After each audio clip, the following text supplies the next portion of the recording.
Hey folks, okay, so when I was working on that survey for, I just mentioned the other day, right, about kind of gauging member interest for what areas do they do that they just do kind of for fun, to relax, what areas do they do in regard to game development that has to do with really pushing themselves to grow and challenging themselves and wanting feedback at it.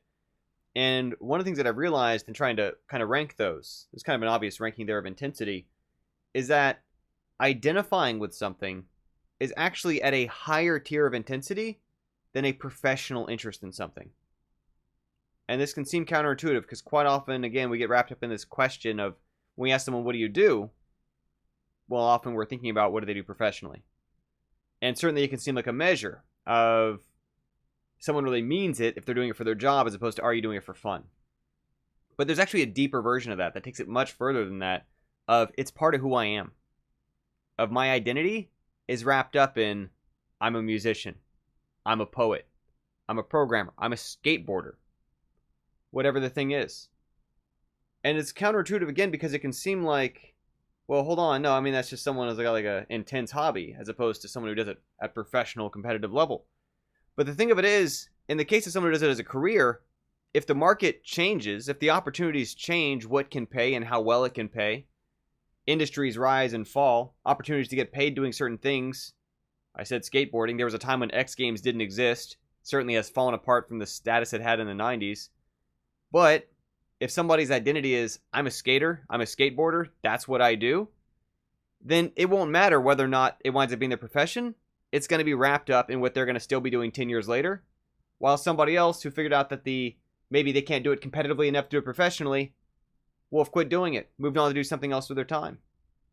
And it applies to all kinds of things, right? In terms of if someone has a lens of, I'm only going to make music if I can make money making music, they may cut themselves out of it either if the kind of music they like to make falls out of fashion. Obviously, music's a very trend-affected industry. Maybe they really like doing ska music, missed their window. They might go on to do something else with their time. Unless they really feel deep in their soul, as part of their identity, as part of their self-development, as part of their personage. Their values for themselves are that, like, I make music the way I want to make it, and that's how it's going to sound. That person will still be making music long after, and regardless of whether or not industry opportunity overlaps it. And in the same kind of way of even people who do it at a professional, top-tier level, for any kind. Like, let's say, playing games professionally, esports players. Right? Are those players still going to be playing that same game 15, 20 years later? Long after they are no longer at that top competitive tier, will they still be playing the game for fun? Or do you think they're going to have exhausted themselves of it, moved on with their lives, done other things? And it's not even a judgment thing. But from a zoomed out perspective, someone who just really identifies, nothing wrong with it either, I'm a gamer, I love the games I play, these are the games that are central to my identity. Yeah, this realization that when you're ranking how important is it to you, on one tier there is, I am professionally interested. And again, because I know game development's often my lens I see the world through. Let's talk about fishing. Right? If you're a professional fisherman, and I've known a few, I'm vegan, so it's not my cup of tea.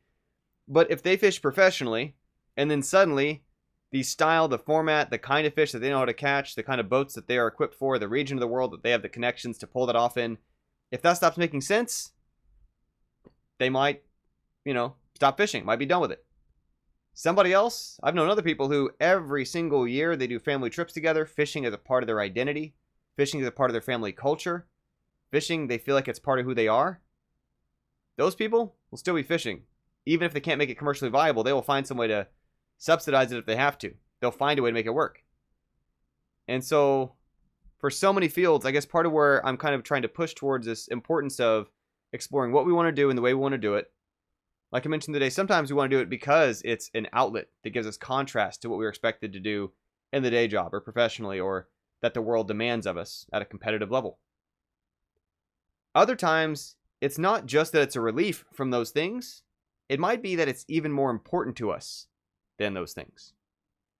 Thought to entertain and thinking about what you want to do and how you want to do it, that what you decide to base your identity in, and as a matter of self and exploring and finding your voice and so on, can in many ways be more powerful than what you choose to engage with or not professionally and leave up to the mercy of the market and outside gatekeepers and things like that. That's it for the day. I'll see y'all tomorrow. Thanks for being here.